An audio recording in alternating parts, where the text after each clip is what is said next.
రాజధాని పనులు చకచకా సాగిపోతున్నాయి. అమరావతిలో కొత్త జోష్ కనిపిస్తోంది.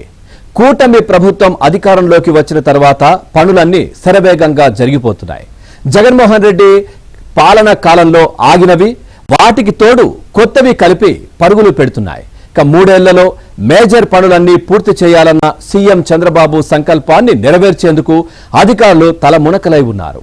కార్యాలయ భవనాలు, కర్మాగారాలు, రోడ్లు, రైల్వే లైన్లు ఒక్కటేంటి అన్నిటినీ ఒక టైం ఫ్రేమ్లో పూర్తి చేసేందుకు ప్రయత్నాలు ముమ్మరంగా సాగుతున్నాయి. పక్షం రోజులకు ఒకసారి పనులను సమీక్షిస్తున్న సీఎం అవసరానికి తగ్గట్టుగా ఆదేశాలు ఇస్తున్నారు. మే 2న ప్రధాని మోదీ అమరావతిని సందర్శించనున్న సందర్భంగా పనుల పురోగతిపై ఏబిఎన్ స్పాట్లైట్.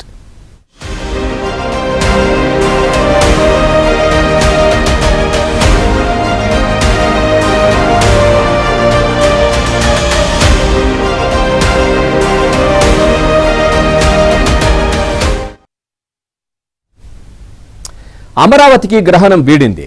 జగన్ ప్రభుత్వంలో ఆగిపోయిన పనులకు చలనమొచ్చింది. పని రాక్షసుడు చంద్రబాబు మరోసారి రంగంలోకి దిగిన తర్వాత అమరావతి వేగం పుంజుకుంది. మట్టి కొట్టుకుపోయినటువంటి ఫైళ్లను దుమ్ము దులిపి ఒక్కో పని చేసుకుంటూ వస్తున్నారు. నిర్దేశిత గడువులో అమరావతికి ఒక స్వరూపం తీసుకురావాలని చంద్రబాబు భావిస్తూ కూటమిలోని అన్ని పార్టీల సహకారం తీసుకుంటున్నారు.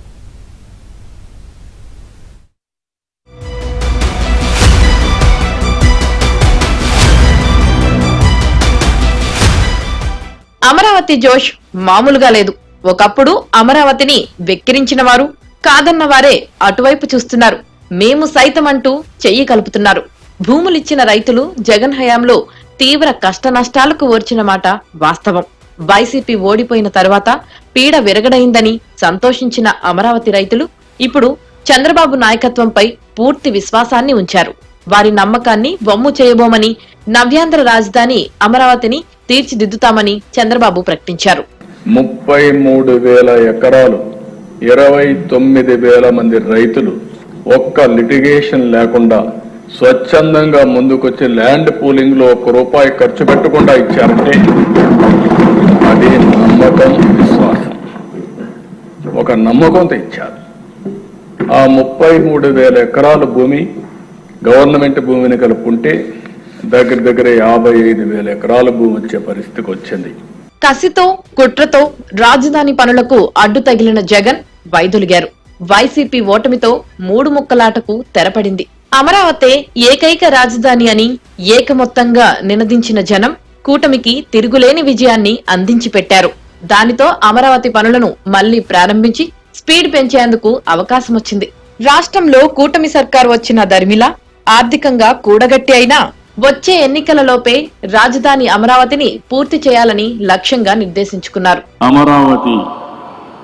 అమరావతిగా అభివృద్ధి అయి ఉంటే ఇప్పటికి ఈ ప్రాంతం అంతా కూడా నిలదొక్కునేది. ఒక అమరావతిని పూర్తిగా నిర్వీర్యం చేసి రాష్ట్రంలో నిర్మాణ రంగం అనేది నిలదొక్కోకుండా చేసే పరిస్థితికి వచ్చారు. ఇంకో పక్కన ఎక్కడ చూసినా డెమాలిషన్ చేయడం, భయభ్రాంతులను చేయడం, ఇలాంటి చాలా కార్యక్రమాలు కూడా జరిగాయి. రాజధాని ఇప్పటి వరకు తాత్కాలిక భవనాల్లోనే నడుస్తోంది. తాత్కాలిక సచివాలయం, అసెంబ్లీ, మండలి ఇలా చెప్పుకుంటూ పోతే అన్ని తాత్కాలికమే అవుతున్నాయి. జగన్ 5 ఏళ్ల పాలన కారణంగా తాత్కాలికం దగ్గరే పనులు ఆగిపోయాయి. ఇప్పుడు పర్మినెంట్ గా భారీ భవనాలు నిర్మించేందుకు, రోడ్లు వేసేందుకు చంద్రబాబు ప్రభుత్వం సంకల్పించింది.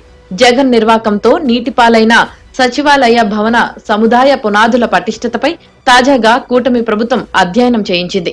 ఐఐటి హైదరాబాద్ బృందం నీటి లోపల ఉన్న పునాదులను పరిశీలించింది. పునాదులకు ఎటువంటి డోకా లేదని, తదుపరి నిర్మాణానికి ఎటువంటి ఇబ్బంది ఉండదని నివేదికలో ప్రస్తావించింది. దీనితో ఒక అవరోధం తొలగిపోయింది. అలాగే ఒక్కొక్కటిగా అడ్డంకులను తొలగించుకుంటూ కూటమి సర్కార్ ముందుకు సాగుతోంది.